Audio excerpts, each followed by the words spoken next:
Hey friends, very good morning all of you. I am Ashutosh. Welcome to you all in our academy, A Square Academy. Friends, आज के session में हम लोग बात करने वाले हैं प्रैक्टिस सेट 16.3 के बारे में और आज जानेंगे हम लोग वॉल्यूम के बारे में कि सिलेंडर का वॉल्यूम क्या होता है। लास्ट टाइम में मैंने आप लोगों को ये बता दिया था कि सरफेस एरिया और टोटल सरफेस एरिया क्या होता था सिलेंडर के लिए। ठीक है, इससे पहले वाले सेशन में भी हम लोगों ने कुछ चीज़ें कवर की थी, क्यूब एंड क्यूबॉइड। अगर आपने पुराने सेशन नहीं देखे हैं तो आपको इनके बारे में नहीं पता चला होगा कि क्यूब क्यूबॉइड के बारे में क्या होता है, सिलेंडर के सरफेस एरिया और टोटल सरफेस एरिया के बारे में क्या क्या जानकारियाँ दी गई हैं, ये सब नहीं पता चला होगा। तो मेरी रिक्वेस्ट आपसे बस इतनी सी है कि पहले आप सेशंस को कवर करो ताकि आपको आज की पूरी चीज़ें समझ में आए कि हम लोग आज क्या पढ़ रहे हैं। क्योंकि हमारा बेस जो होता है ना, वो हमारे पिछले वाले सेशंस पर जहाँ से लेसन स्टार्ट होता है ना, वहीं से शुरू हो जाता है। तो अगर आपने वो चीजें नहीं देखी हैं तो यकीन मानिए आपको कुछ चीजें हो सकता है कि आज के सेशन में ना समझ में आए। उसका बस एक ही रीजन होगा कि आपने पुराने सेशंस नहीं देख रखे हैं।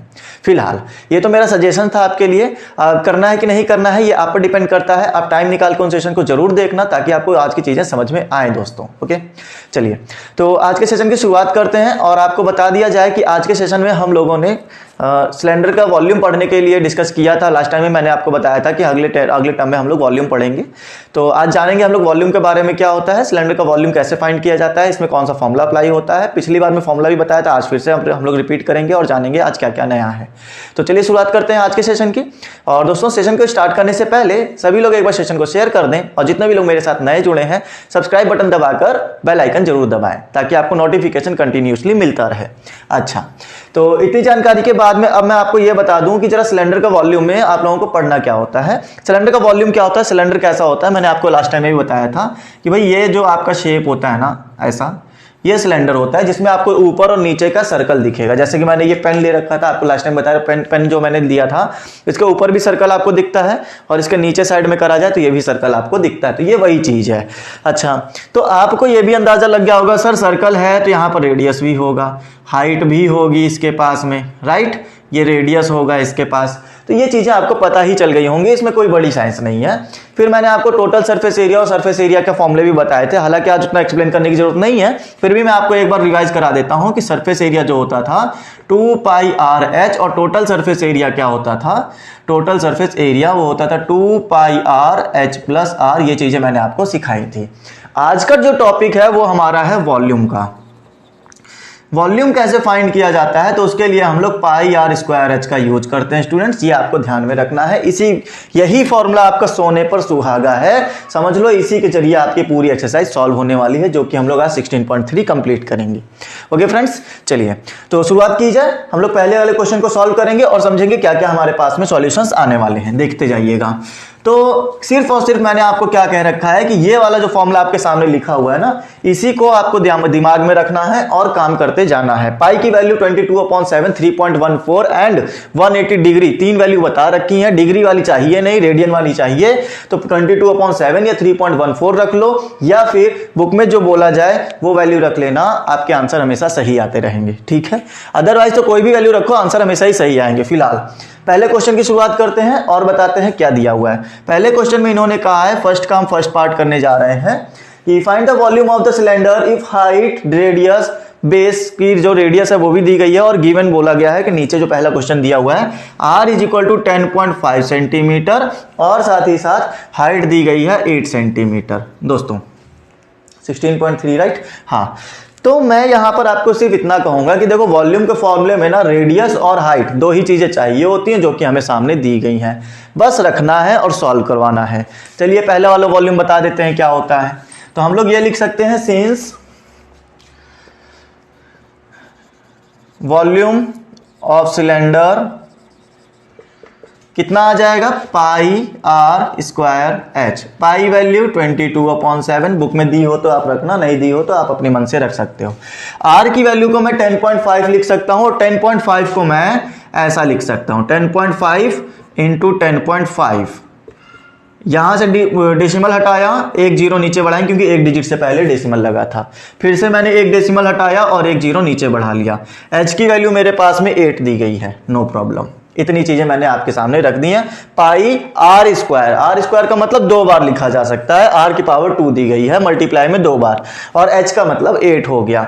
क्या करेंगे, 7 × 1 = 7, 7 × 1 = 7, बचेगा कितना, 3। 35 हो जाएगा, 7 5 जा 35, आगे वाले में चिपकाते थे ना, बस वही पैटर्न अपनाया है। फिर उसके बाद में आपको पता चलेगा कि देखो यहाँ पर ना मैं इसको इससे मल्टीप्लाई करा लेता हूँ। पहले मैं 22 को 105 से मल्टीप्लाई करा लेता हूँ। 22 को अगर 5 से कराओगे तो 110 आएगा, 110 का 0 11 कैरी, फिर 0 से कराओगे 0 11 आएगा तो 1 कैरी चला जाएगा, ये हो जाएगा 23। 22 को 1 से कराएंगे 22 और 1 कैरी वाला 23 बना दिया। क्या इतनी बात में कोई समस्या बच्चों, बताइएगा, कमेंट करके बताते रहिए, ठीक है। उसके बाद में ये हो गया 15, यहां आ गया 8 और नीचे क्या आ गया, नीचे आ गया 10 × 10, क्लियर। फिर उसके बाद में मैं ये कह सकता हूं सबको मल्टीप्लाई कराना है, तो देखो यहां पर ना 15 और 10 का मल्टीप्लाई करा के सीधा ना रख देते हैं हम लोग, ऐसे कर लो, 120 डायरेक्ट रख दिया, 15 8 जा 120 होता है। तो इसका मल्टीप्लाई इसके साथ में ये आया और साथ ही साथ इसका मल्टीप्लाई इसके साथ में ये आया, जो पॉइंट्स थे वो मैंने नीचे रख दिए, और साथ ही साथ 0 0 2 बार नीचे है, 0 0 2 बार ऊपर है, कैंसिल हो गया, 0 का काम भी खत्म, डेसिमल का भी काम खत्म। अब बचा सिर्फ 12 है, 12 1 जा 12 कैरी 1, 12 3 जा 36 37 कैरी 3, 12 2 जा 24 एंड 3, 12 2 जा 24 एंड 3 27 सेंटीमीटर क्यूब आएगा, क्योंकि ये वॉल्यूम है। एरिया होता तो सरफेस एरिया होता या टोटल सरफेस एरिया होता तो वो हमारा सेंटीमीटर स्क्वायर में आता या मीटर स्क्वायर में आता, लेकिन ये वॉल्यूम है इसलिए इसको क्यूब दिया जाता है। वो आप यहाँ पे समझ सकते हो, स्क्वायर के पास, यहाँ पर आर के पास स्क्वायर लगा है, मतलब यहाँ सेंटीमीटर स्क्वायर, और ये भी एक सेंटीमीटर, सेंटीमीटर स्क्वायर को सेंटीमीटर से करोगे तो सेंटीमीटर क्यूब बनता है, इसलिए इसका आंसर सेंटीमीटर क्यूब में लिया जाता है। उम्मीद करते हैं दोस्तों पूरी चीजें आपको क्लियर हो गई होंगी, कोई प्रॉब्लम नहीं। अब सेकंड क्वेश्चन चलें। सेकंड क्वेश्चन में 2.5 एंड 7 दिया गया है, और भी अच्छी बात दी गई है, इसको मिटाने की जरूरत नहीं है, मैं सिर्फ इस वैल्यू को मिटा दूं बस, ठीक है, और कैलकुलेशन हमारा खत्म हो जाएगा। ये वाला पहला क्वेश्चन नोट हो चुका होगा। अब देखिए दूसरा वाला 2.5 दे दिया गया है और साथ ही साथ 7 दे दिया गया है, राइट। 2.5 एंड हमारे पास में 7 दे दिया। अच्छा, उसके बाद में पाई आर स्क्वायर एच हमने वॉल्यूम लगा लिया, वॉल्यूम ही निकालना है हमको, इसके अलावा और कुछ नहीं निकालना है। पाई आर स्क्वायर एच लगाया, यहाँ इक्वल टू ले लो, ये हो गया 22/7, आर स्क्वायर की वैल्यू 2.5 मल्टीप्लाई 2.5 मल्टीप्लाई एच की वैल्यू 7। और अच्छी बात ये आई कि 7 से 7 कैंसिल हो गया, ये बहुत अच्छी बातें होती हैं, ठीक है। फिलहाल हम लोग ये कहेंगे कि यहां पर मेरा 25 समझो, इसको क्या समझेंगे, 25 लिखा हुआ है। 25 को मैं मल्टीप्लाई कराऊंगा 22 से, तो 25 2 जा 50 होता है, कैरी 5 आ जाएगा, और 22 जा 50 और 5 आ गया 55। ये हो गया 1 डिजिट डेली, 1 डिजिट से पहले डेसिमल, ये हो गया 25 और 1 डिजिट से पहले डेसिमल। 25 को 5 से मल्टीप्लाई कराओगे तो आपका आंसर आएगा 125 आएगा, तो 125 का 5 हमने नोट कर दिया, 12 कैरी चला गया, फिर 125 137 और ये वाला 0, लेकिन 2 डिजिट पहले पॉइंट लेना है, क्यों, क्योंकि यहां भी और यहां भी 2 डिजिट पहले पॉइंट है, तो मैंने यहां पर 2 डिजिट पहले पॉइंट दे दिया और मेरा आंसर आ जाएगा सेंटीमीटर क्यूब में। ये मेरा वॉल्यूम आ चुका है। उम्मीद करते हैं फ्रेंड्स पूरी तरह से स्टेप्स क्लियर हो रहे होंगे। मल्टीप्लिकेशन जिन बच्चों को डायरेक्ट नहीं आता है वो आप सिर्फ यहां पर ऐसे कर सकते हो, ये वाला तरीका अपना लेना और आपका आंसर आता जाएगा। हम तो यहां पे डायरेक्ट कर सकते हैं इसलिए हम कर पा रहे हैं। कोशिश यही रहेगी कि आप भी डायरेक्ट करने की जरूरत जुटाओ, हिम्मत जुटाओ थोड़ी सी, कि आप भी थोड़ा डायरेक्ट करके दिखा सको, ठीक है। इस तरह से टाइम भी बचता है और एक्सपीरियंस भी बढ़ता है। चलिए आगे देखेंगे, क्वेश्चन नंबर 3 पर चलेंगे। 4.2 ये मेरा दूसरा था, पहला वाला जो जस्ट पहले लगाया वो दूसरा था, अब हम लोग लगाने जा रहे हैं तीसरा क्वेश्चन। 4.2 एंड 5 दिया हुआ है, इसमें भी अच्छी बात ये है क्योंकि ये 7 से डिवाइड हो जाता है, यही हमें चाहिए बस, ठीक है। चलिए आगे देखते हैं, इस बार क्या कैलकुलेशन बोलता है, फिर से वॉल्यूम निकालने को बोला है। पाई आर स्क्वायर एच फॉर्मूला लगा दिया और पाई की वैल्यू आ गई 22/7, आर की वैल्यू आई है 4.2, 4.2, h की वैल्यू आ गई 5। 7 से कट करो 6 टाइम, 7 6 42, 42 कट कर दिया। उसके बाद में एक डिजिट पहले पॉइंट लगा था तो एक डिजिट पहले पॉइंट ले लिया, 0.6 आंसर आ गया। फिर उसके बाद में आप ये भी कह सकते हैं कि सर 5 6 कितना होता है 30, 5 को 6 से मल्टीप्लाई कर दिया 30 आ गया। 22 को 48 से कर लें क्या, जरा बताइएगा। 22 2 जा 44 हो गया, 4 कैरी चला गया। 22 को 4 से करोगे 88 आ जाएगा, जो 4 कैरी गया तो उसको जोड़ दो 92 आ गया। एक डिजिट यहां है तो एक डिजिट पहले पॉइंट लगा लो। 5 6 जा 30 होता है, एक डिजिट पहले पॉइंट लगा लो। 30 को हम लोग, ये 3.0 को हम लोग 3 भी लिखेंगे तो भी कोई प्रॉब्लम नहीं है। तो समझो 3 लिखा हुआ है, 3 को हम लोग मल्टीप्लाई कराएंगे तो आप कहोगे 3 4 जा 12 कैरी 1, 3 2 जा 6 और 1 7, 3 9 जा 27 और एक डिजिट पहले खाली पॉइंट लेना, क्योंकि हमने 0 को समझो रिमूव कर दिया है। आप चाहो तो ऐसा भी लिख सकते थे, 3.0 आ रहा था उसको सिर्फ 3 भी लिखा जा सकता है, तो सिर्फ एक डिजिट पहले पॉइंट दिखेगा जो कि हमारा आंसर सही बनाएगा और सेंटीमीटर क्यूब में आंसर आएगा। उम्मीद करते हैं दोस्तों पूरी तरह से क्वेश्चंस क्लियर हो रहे होंगे। स्टेप सारे मजेदार हैं, सबके सब स्टेप नए नए आ रहे हैं और इसमें कुछ भी ज्यादा हार्ड नहीं है। चलिए क्वेश्चन नंबर, अब 3 हो गए, चौथा करते हैं। 5.6 7 8 56 मतलब कि 56 भी कट हो जाएगा और फिर से मुझे 5 दे दिया गया है, वो हमारा उतना ही रहेगा।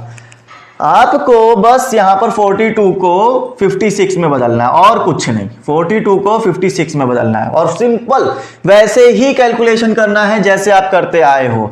मेरा आ गया क्वेश्चन नंबर 4। फिर मैंने कहा 22/7, इसकी वैल्यू 56 है मतलब 5.6, 5.6 h की वैल्यू 5 आ गई। 7 8 जा 56, पहले 6 टाइम जा रहा था अब 8 टाइम गया है, नो प्रॉब्लम। 8 5 जा, इसको मल्टीप्लाई करा लें क्या और इसको यहां मल्टीप्लाई करा लो। 26 को जब 6 से कराओगे तो मुन्ना देखो 20 को अगर मैं 10 बार कराऊं तो 120 आता है, 2 को मैं अगर 6 बार कराऊं तो 12 आता है, तो 132 आएगा और 132 का 2 ले लिया और 13 कॉमन चला गया, ठीक है, कैरी चला गया। 22 को 5 से कराते 110 आता है, 22 को 5 से कराया जाएगा 110 आ जाएगा और 13 अगर मैं ऐड करूंगा तो 123 आ जाएगा। एक डिजिट यहां पर है, इसी से मल्टीप्लाई कराया ना, तो एक डिजिट है तो एक डिजिट पहले पॉइंट ले लो और 8 5 जो 40 होता है तो ये मेरा 40 हो गया। 4.0 के साथ में आंसर आ गया। 4.0 को आप 4 लिख लो, समझो सीधा, तो ये 4 है और 4 2 जा 8 हो गया, 4 3 जा 12 हो गया, 4 2 जा 8 एंड 4 1 जा 4 हो गया। एक डिजिट पहले हम लोग यहाँ डेसिमल ले लेंगे, 492.8 हमारा आंसर हो जाएगा सेंटीमीटर क्यूब में। उम्मीद करते हैं दोस्तों पूरी तरह से क्लियर हुआ होगा। कमेंट करके यस नो में बताते रहा करो, यस सर मजा आ रही है। पसंद आया हो, 4 क्वेश्चन करके दिखाए हैं, पसंद आया है, समझ में आया है तो लाइक शेयर करना मत भूलना, जल्दी जल्दी शेयर कर दो दोस्तों, बाकी के लोगों तक भी पहुंचाना जरूरी है, राइट। ये हमारी और आपकी ही हेल्प से हो पाएगा। चलिए क्वेश्चन नंबर आगे बढ़ाएंगे, क्वेश्चन नंबर 2 और 3 4 समझेंगे। अब बातों को बहुत ध्यान से रियलाइज करते चलना, समझते चलना। थ्योरी का क्वेश्चंस आ चुके हैं, वर्ड प्रॉब्लम्स आई हैं, वर्ड्स समझना बहुत जरूरी है। अगर वर्ड क्लियर हो गया तो समझो पूरा का पूरा क्वेश्चन ही हमारा क्लियर हो गया। क्वेश्चन नंबर 2 चलते हैं। क्या बोलते हैं, how much iron is needed to make a rod of length 90 centimetre. ये समझो कि 90 सेंटीमीटर की एक रॉड है, ठीक है, रॉड तो पतली सी होती है लेकिन गोल तो होती है, कम से कम गोल है और लंबी सी रॉड है। इसको बनाने के लिए कितना मटेरियल चाहिए आपको ये बताना है, कितना आयरन चाहिए ये बता दो। जब इसकी लेंथ कितनी रखी जाए, 90 सेंटीमीटर रखी जाए, डायामीटर 1.4 सेंटीमीटर रखा जाए। समझो ये मैंने एक रॉड बना दी, ये देखो पतली सी एक रॉड बना दी, हाइट मैंने कह दिया 90 सेंटीमीटर रख दो मुन्ना, और ये मेरे पास में 1.4 डायामीटर रख दिया। तो यहां पर आप जरा बताना, h is equal to 90 centimetre, diameter is equal to 1.4 centimetre, तो ये होता है 2r। 1.4 सेंटीमीटर r 2 से डिवाइड कर दो, 1.4 डिवाइड बाय 2 7 जा, तो आ जाएगा r is equal to 0.7 centimetre. h और r दोनों आ चुके हैं। डायामीटर की हेल्प से जो इन्होंने दिया था उसकी हेल्प से r निकाला। r निकलते ही बताना है कितना मटेरियल लगेगा। मेरी बात को जरा बताओ, वॉल्यूम क्या होता है, जितना भी मटेरियल उसके अंदर आ सके, जैसे एक बाल्टी है, बाल्टी खाली होती है, उसके अंदर पानी भरना पड़ता है, तो जितना भी पानी उसके अंदर कवर हो सके, पानी आ सके, वही उसका वॉल्यूम बताता है। इसी तरह से सोचो, ये रॉड बनाने के लिए मुझे इसमें क्या करना पड़ेगा, आयरन डालना पड़ेगा। कितना आयरन लगा दोगे इसमें, ये पूरा का पूरा आयरन से ही बना हुआ है, लोहे से ही बना हुआ है। कितना आयरन लग जाएगा इसको पूरा बनाने में, जितना इसका वॉल्यूम होगा। तो एक बात समझ लो कि हमें ना इनकी हेल्प से वॉल्यूम निकालना है, वही हमारा मटेरियल रिक्वायर्ड होगा। चलिए समझते हैं। तो वॉल्यूम इज इक्वल टू होता है पाई आर स्क्वायर एच, 22/7। पाई की वैल्यू, आर की वैल्यू 0.7 ले सकते हो, तो 0.7 मल्टीप्लाई 0.7, और एच की वैल्यू मेरे पास में है 90 सेंटीमीटर। क्लियर हो चुकी हूं बातें? तो यस करके कमेंट में बताओ। 7 1 जा 7, एक डिजिट पहले पॉइंट, तो ये मेरा 0.1 आ गया। बहुत बढ़िया चीज आई है। आगे देखते हैं। 22 को 7 से किया जाए तो 154 आता है। 22 को 7 से किया जाए अगर, तो 154 आता है। एक डिजिट पहले पॉइंट लेना है, तो एक डिजिट पहले पॉइंट ले लिया। 90 को अगर 1 से करोगे तो 90 ही आएगा, लेकिन एक डिजिट पहले पॉइंट लेना है, तो ये मैंने ले लिया एक डिजिट पहले पॉइंट। 9 4 जा 36, 9 5 जा 45, 9 1 जा 9, और ये हो गया 3। 9 5 जा 45, 4 कैरी चला गया, 9 1 जा 9, 9 4 13 हो गया। यहां पे देखो जीरो से मतलब नहीं था, क्योंकि 9.0 को हम लोग 9 ही लिख सकते हैं, काम चल जाएगा। तो हमें जीरो से मतलब नहीं था, 9 समझ के मल्टीप्लाई किया। 9 4 जा 36, 3, 9 5 जा 45, 48, 9 1 जा 9 एंड 13। एक डिजिट पहले पॉइंट लेना है, यहां पर पॉइंट ले लेंगे। आंसर के सब मेरे सेंटीमीटर में थे, सेंटीमीटर क्यूब मेरा आंसर हो जाएगा। उम्मीद करता हूं कि पूरी तरह से क्वेश्चन समझ में आया होगा। कितना मटेरियल चाहिए? इतना मटेरियल चाहिए, 138.6 सेंटीमीटर क्यूब आयरन मुझे चाहिए होगा। बताओ, ये बात क्लियर हुई दोस्तों? कोई प्रॉब्लम नहीं आनी चाहिए, ठीक है, इसमें कोई प्रॉब्लम नहीं होनी चाहिए। चलिए आगे चलेंगे, क्वेश्चन नंबर 3 देखेंगे। क्वेश्चन नंबर 3 में क्या बोलते हैं? तो how much water will a tank, फिर से वही मैंने अभी बाल्टी वाला एग्जांपल दिया, तो बाल्टी में कितना पानी भरना है। इस बार टैंक में बोला है हाउ मच वाटर, कितना पानी उसमें आ सकता है टैंक के अंदर, टैंक होल्ड कर सकता है। इफ द इंटीरियर डायामीटर, अगर अंदर का जो डायामीटर है, भाई अंदर के डायामीटर से ही हमें फर्क पड़ेगा। अंदर अगर डायामीटर कम कर दोगे, अंदर का लोहा ज्यादा कर दिया, तो डायामीटर कम हो गया, गोलाई कम हो गई, तो क्या होगा, पानी कम आएगा, ठीक है। लेकिन अगर अंदर का डायामीटर बड़ा है, बाहर से चाहे जितना मर्जी डायामीटर कर दो फर्क नहीं पड़ता, अंदर का डायामीटर पता चल जाए अंदर कितना पानी आने वाला, बस वही काम का है। तो ये बताओ, टैंक इज 1.6 मीटर, ये इसके क्या है, डायामीटर 1.6 मीटर डायामीटर है। एंड डेप्थ, गहराई, गहराई मतलब ऊपर से लेकर नीचे तक, मतलब हाइट दी गई है एक तरह से 0.7 मीटर। क्या कर सकते हो, बस बहुत से बच्चों का दिमाग काम कर चुका होगा कि सर पानी भरना है ना बाल्टी में, तो सिंपल सी बात है, वॉल्यूम बताइए। वॉल्यूम बताइए कितना निकाला जाए, जितना वॉल्यूम उतना वाटर। क्या इतनी बात में कोई समस्या, बताओ बच्चों? अच्छा, ये वाला क्वेश्चन नंबर मेरा 3 है बच्चा, ये क्वेश्चन नंबर 3 है। How much water will a tank hold if the interior diameter, diameter दिया गया तो डायामीटर पहले बता देते हैं कि diameter is equal to 1.6 metre दिया गया है। इसी की हेल्प से स्टूडेंट डायामीटर 2r होता है, तो 2 को डिवाइड में भेजेंगे तो 1.6 डिवाइड बाय 2, 2 8 जा मतलब 0.8, तो r is equal to 0.8 metre हमारा डायामीटर आएगा। उसके बाद में फिर हमारे पास डेप्थ जो दी गई है, हाइट दी गई है 0.7 मीटर की, 0.7 मीटर। क्लियर? हमें पता है पानी उतना आएगा जितना हमारा वॉल्यूम होगा, बस उतना ही पानी हमारा आना चाहिए। तो पानी हमारा आ जाएगा volume is equal to pi r square h, ठीक है। एक्चुअली में ये वाटर लिख लो, water of volume, volume of water लिख लेना चाहिए आपको। तो ये हमारा वाटर का वॉल्यूम निकाला जा रहा है, कितना आ जाएगा, तो वाटर हमारा आएगा pi r square h 22/7। R square की वैल्यू हमारे पास में दी गई है 0.8 इंटू 0.8, और हाइट हमें दी गई है 0.7। हाँ ठीक है, 0.7 तो आप बता सकते हैं 7 1 जा 7, एक डिजिट से पहले पॉइंट, तो हमारे पास में ये आएगा। 28 को अगर मैं 8 टाइम करूं तो 8 2 जा 16 होता है, 176 आ जाएगा। 8 2 जा 16 कैरी 1, 8 2 जा 16 है 17, बस बिल्कुल 176 आएगा। और ये मेरे पास में आ जाएगा 8 × 7, ठीक है। इनके पहले हम लोग डेसिमल भी लगा रखे हैं। फिर उसके बाद में 8 6 जा कितना होता है 48, कैरी 4, 8 7 जा 56, 60, 8 1 जा 8 एंड 14, एक 2 डिजिट पहले, एक डिजिट यहाँ एक डिजिट यहाँ, 2 डिजिट पहले पॉइंट 0.7, 7 8 जा 56, 7 56 आ गया, 7 4 जा 28 और 2 7 1 जा 7 एंड 9, एक डिजिट यहाँ 2 डिजिट यहाँ, मतलब टोटल 3 डिजिट पहले पॉइंट। तो मेरे पास में आंसर आ जाएगा 9.856 मीटर क्यूब का पानी आएगा। स्टूडेंट्स बात को जरा समझना, ये मीटर क्यूब में पानी आ रहा है, वाटर को ना लीटर में मेजर किया जाता है। अगर आंसर आपका लीटर में दिया जा रहा हो तो 1 litre is equal to 1000 centimetre होता है। इस बेस पर आप लोग इसका आंसर निकालोगे। उम्मीद करता हूं ये चीज क्लियर हुई होगी। भाई देखो पानी जो होता है लीटर में, 1 मिनट दे देना, मैं जरा चेक करके ही बता देता हूं आपको आंसर किस में दिया जा रहा है।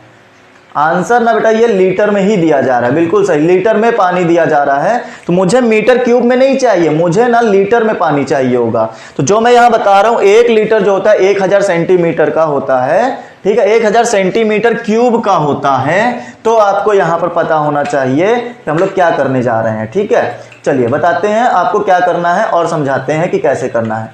कहां चला गया, क्वेश्चन ही गायब हो गया यार मेरा। हाँ मिल गया। तो हम ना यहाँ पर 1 लीटर को ऐसे कन्वर्ट करने वाले हैं कि भाई 1000 सेंटीमीटर क्यूब होता है, लेकिन पहली सबसे बड़ी समस्या ये है कि मेरे पास मीटर क्यूब है, सेंटीमीटर क्यूब नहीं है। सबसे पहला काम होना चाहिए सेंटीमीटर क्यूब बना लो। तो 1 मीटर में कितना होता है जरा आप मुझे ये बताओ। यहां पर मैं करके दिखाऊंगा आपको। 1 मीटर में होता है 100 सेंटीमीटर, 100 सेंटीमीटर होता है, ठीक है। मुझे चाहिए मीटर क्यूब, तो मुझे यहां पर क्यूब करना पड़ेगा। जैसे ही आप इधर क्यूब करोगे वैसे ही यहां क्यूब हो जाएगा। और क्यूब करते ही 1 मीटर क्यूब जो होगा वो देखो 2 0 2 0 2 0 3 बार लगाना पड़ेगा, क्योंकि अंदर 0 2 0 है और मुझे लेना कितनी बार है 3 बार। तो टोटल 6 0 आ जाएंगे और सेंटीमीटर का क्यूब हो जाएगा। मतलब 1 मीटर क्यूब इतना सेंटीमीटर क्यूब का इक्वल होता है। अच्छा, तो मेरे पास में भाई देखो मुझे 1 मीटर क्यूब नहीं चाहिए, मुझे 1 मीटर क्यूब नहीं चाहिए, मुझे चाहिए कितना, मुझे चाहिए 9.856 मीटर क्यूब चाहिए। तो मैं यहां पर मल्टीप्लाई करा दूंगा 9.856 से। जब इधर मैंने मल्टीप्लाई कराया तो इधर भी कराना पड़ेगा और आ जाएगा 9.856 मल्टीप्लाई 10 की पावर 6 सेंटीमीटर क्यूब। ये बात आपको याद रखनी पड़ेगी। याद क्या रखना है, कन्वर्ट कराना आना चाहिए। 10 की पावर 6 क्यों लगा दे, क्योंकि मेरे पास 6 0 थे, इतना बड़ा लिखने से अच्छा है मैंने ये 9.856 से मल्टीप्लाई किया। क्यों कराया, क्योंकि मेरा वॉल्यूम इतना था। इतना वॉल्यूम जो होगा सेंटीमीटर में इतना होगा, मीटर में इतना, सेंटीमीटर में इतना होगा, लेकिन मुझे चाहिए लीटर में। तो लीटर में चाहने के लिए क्या मैं इसको रफ करूं, अब इसका कोई काम नहीं, ठीक है। अब मुझे पता है कि जो पानी होता है वो 1 लीटर बराबर होता है, 1 लीटर बराबर होता है 1000 सेंटीमीटर क्यूब का। मेरे पास में इतने सेंटीमीटर क्यूब है, इतने हैं, 1000 नहीं चाहिए, इतने सेंटीमीटर क्यूब चाहिए। तो मैं पहले इसको 1 बनाऊंगा, पहले इसको 1 बना लो, इसको डिवाइड में ले आओ, ये हो गया 1 सेंटीमीटर क्यूब। और 1 सेंटीमीटर क्यूब जब बन चुका है तो आपको जो भी बनाना हो उससे मल्टीप्लाई करा दो। मुझे ये बनाना है, मैं इससे मल्टीप्लाई करा दूं। जैसे ही मैंने यहां पर मल्टीप्लाई कराया 9.856 इंटू 10 की पावर 6 सेंटीमीटर क्यूब तो था ही, मुझे इतनी चीज चाहिए थी ना, मैंने इतनी चीज से 1 में मल्टीप्लाई करा दिया। जब 1 में मल्टीप्लाई कराया तो मुझे पता चला इतना सेंटीमीटर क्यूब बनकर तैयार हो गया। जब मैंने इधर मल्टीप्लाई कराया है तो इधर भी कराना पड़ेगा 9.856 मल्टीप्लाई 10 की पावर 6 डिवाइड बाय 1000, ठीक है।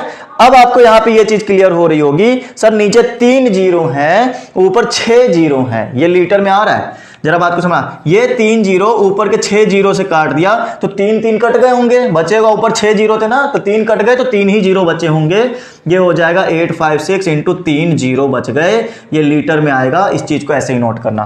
3 जीरो को इससे मल्टीप्लाई कराओगे तो आप देखोगे पॉइंट ना इधर साइड में खसक आएगा, जितने जीरो से मल्टीप्लाई कराओगे उतने डिजिट खसक जाएगा और आ जाएगा 9856 लीटर इज इक्वल टू में 9.856 सेंटीमीटर क्यूब। इतना आंसर आना चाहिए, 9856 लीटर मेरा आंसर आना चाहिए। उम्मीद करता हूं दोस्तों ये बात पूरी तरह से समझ में आ गई होगी। ठीक है, क्लियर हो गई बातें, कोई परेशानी नहीं, कोई समस्या नहीं। ठीक है, ऐसे ही पहले तो मीटर क्यूब से सेंटीमीटर क्यूब में बनाना, सेंटीमीटर क्यूब से इज इक्वल टू में 1 लीटर बराबर 1000 सेंटीमीटर क्यूब होता है, ये आपको ध्यान में रखना है और तब जाके आपको आंसर लाना है। ठीक है फ्रेंड्स, चलिए आगे देखेंगे और समझेंगे। अब हमारा क्वेश्चन नंबर 4 क्या कहता है, जरा उसके बारे में जानकारी लेते हैं। Find the volume of the cylinder if the circumference of a cylinder is this and height is this। कोई बात नहीं, circumference दिया गया है, circumference सिलेंडर का नहीं दिया होता है, circumference सर्कल का होता है। तो मतलब सिलेंडर के अंदर जो सर्कल लगा हुआ है ना, ऊपर वाला ले लो या नीचे वाला, चाहे जो ले लो circumference। ठीक है, सर्कल चाहे जो ऊपर वाला ले लो चाहे नीचे वाला, आपका सर्कमफेरेंस सर्कल का ही होगा। तो मैंने यहां पर कुछ ऐसे बताया कि भाई एक सिलेंडर है आपके हाथ में, ये सिलेंडर है और इसमें आपको वॉल्यूम ऑफ सिलेंडर बताना है, जबकि आपको ना सर्कल का 132 सर्कमफेरेंस दिया गया है, सी बराबर दिया गया है। हाइट आपको दी गई है 25 सेंटीमीटर में। मुन्ना वॉल्यूम निकालने के लिए हाइट होनी चाहिए, रेडियस होना चाहिए। हाइट तो है, रेडियस नहीं है, रेडियस की जगह पे सर्कमफेरेंस दिया गया है। और हम जानते भी हैं कि सर्कमफेरेंस जो होता है एक फॉर्मूला होता है 2 पाई आर का, तो मैंने सर्कमफेरेंस की जगह पे 2 पाई आर रख दिया। 2 हमारा कांस्टेंट वैल्यू है, ये हमारी हो गई 22/7 और ये हमारे पास में आ गया आर। सबको उठा के उधर ले जाओ, आर की वैल्यू निकाल लो। जो गुणे में है वो भाग में जाएंगे और जो भाग में है मतलब डिवाइड में है वो मल्टीप्लाई में जाएंगे। तो ये मेरे पास में कुछ इस तरह से बनेगा। 22 इंटू 2 मल्टीप्लाई में थे, डिवाइड में आ गए, ये डिवाइड में था मल्टीप्लाई में चला गया। 22 को कट करेंगे 6 टाइम, 2 को कट करेंगे 3 टाइम और आर इज इक्वल टू आ जाएगा 21 सेंटीमीटर। आर की वैल्यू आ गई, वॉल्यूम निकालना अब आसान हो जाएगा। V बराबर होता है पाई आर स्क्वायर एच, 22/7। आर की वैल्यू कितनी है, 21 है, हमने यहां रख दिया 21 इंटू आर की एच की वैल्यू 25 है, तो आप कहोगे 25, 7 3 जा 21। फिर उसके बाद में मल्टीप्लीकेशन करना है। 21 को 22 से करोगे 42, 4 20 42 और 46 मल्टीप्लाई 25 एंड 3। 25 को 2 से किया जाए तो आएगा 50, 50 का 0 कैरी 5 हो गया। 25 को 6 से करेंगे 150 और 150 को 155 हो जाएगा, 15 कैरी और ये 115। मल्टीप्लाई आराम से करा के देखो आप, ठीक है, आपके पास टाइम ही टाइम है, आप आराम से करा के देखो। मैं अगर वैसे करने लगूंगा ना 4 6 2 2 5, आपको समझ में तो आएगा लेकिन टाइम बहुत ज्यादा कंज्यूम हो जाएगा। तो मल्टीप्लाई कराना मुद्दा नहीं है, मुद्दा ये है, हमारा जो मोटो है वो ये है कि भाई मुझे क्वेश्चन सिखाना है कि कैसे लगाना है। तो सर्कमफेरेंस पहले लगा के आर निकालेंगे, आर के हेल्प से हम लोग वी निकालेंगे, ठीक है। फिर उसके बाद में जब ये मल्टीप्लाई हो गया तो 3 बचा, 3 को मल्टीप्लाई कराओ, 3 5 जा 15 कैरी 1, 3 5 जा 15 116 कैरी 1, 3 1 जा 3 एंड 1 4, 3 1 जा 3। ये मल्टीप्लाई हो गया सेंटीमीटर क्यूब में, मेरा इतना आंसर आ गया। वॉल्यूम मेरा इतना आएगा जब मैं ये सिलेंडर तैयार करूंगा, ठीक है। इस सिलेंडर में जिसमें इतनी वैल्यू, इतनी ज्यादा क्वांटिटी दी गई है उसके लिए इतना वॉल्यूम हमें लगेगा। क्या इतनी बात क्लियर? बताइए, कोई भी समस्या आए ना कमेंट तुरंत करो, यस नो में बताओ। अगर अच्छा वाला कमेंट है ना तो भी करो, बुरा है तो भी करो कि सर ये वाली कमी है इस क्वेश्चन में, आप जरा इसको सुधारिए, तो वो भी सुधार जाएगा। अगले वाले सेशन में आपको बताया जाएगा कि वो कैसे कमी सुधारी गई है। राइट फ्रेंड्स, तो आज के लिए इतना ही रखा जाए। क्वेश्चन नंबर 4 तक हमारा ये कंप्लीट हो चुका है पोर्शन। हाँ, क्वेश्चन खत्म हो चुके हैं। अगले सेशन में हम लोग 17 लेसन के साथ में मिलेंगे, क्योंकि हमारा जो 16 लेसन है ना वो खत्म हो गया है। 16.3 तक ही हमारे सिलेबस में दिया गया था, और आपको पता है हम लोग आपके सिलेबस का सीरीज सॉल्व कर रहे हैं ना, तो ये हमारा 16 लेसन भी खत्म। नेक्स्ट टाइम में 17 लेसन के साथ में मिलेंगे और जानेंगे कि हमें क्या पढ़ना है। ठीक है, 17 लेसन हमें बताएगा कि आगे नया टॉपिक क्या है। तो आज के लिए इतना ही रखेंगे दोस्तों। अच्छा लगा हो, पसंद आया हो, कुछ सीखने को मिला हो तो लाइक करिएगा, शेयर करिएगा। साथ ही साथ जितने भी लोग मेरे साथ नए जुड़े हैं, चैनल को सब्सक्राइब करें और जल्दी से जल्दी बेल आइकन जरूर प्रेस करें, क्योंकि बेल आइकन बिना प्रेस करें नोटिफिकेशन नहीं आने वाला। सब्सक्रिप्शन लेकर भी कोई फायदा नहीं मिलेगा, क्योंकि बेल आइकन नहीं प्रेस किया तो पता कैसे चलेगा कि सेशन हम लोगों ने अपलोड कर दिया है, सेशन आ चुका है, राइट। तो सेशन पाने के लिए, ठीक है, नया वीडियो पाने के लिए बेल आइकन प्रेस करें और सब्सक्रिप्शन जरूर लें दोस्तों। और ज़्यादा जानकारी के लिए आप हमारे साथ टेलीग्राम पे जुड़ सकते हैं। टेलीग्राम का लिंक आपको डिस्क्रिप्शन में दे दिया गया है। किसी भी सोशल मीडिया का यूज करके आप हमसे कांटेक्ट कर सकते हैं, हम सभी जगह अवेलेबल हैं। कोई भी सोशल मीडिया हो, आप हमारे साथ में डिस्क्रिप्शन में जाकर लिंक देखिए और वहां से हमारे साथ ज्वाइन हो जाइए। तो आज के लिए इतना ही रखा जाए दोस्तों। सभी लोग अपने घरों में स्वस्थ रहें, मस्त रहें, तंदुरुस्त रहें। आज के लिए इतना ही। Bye all of you, take care, stay home and stay safe.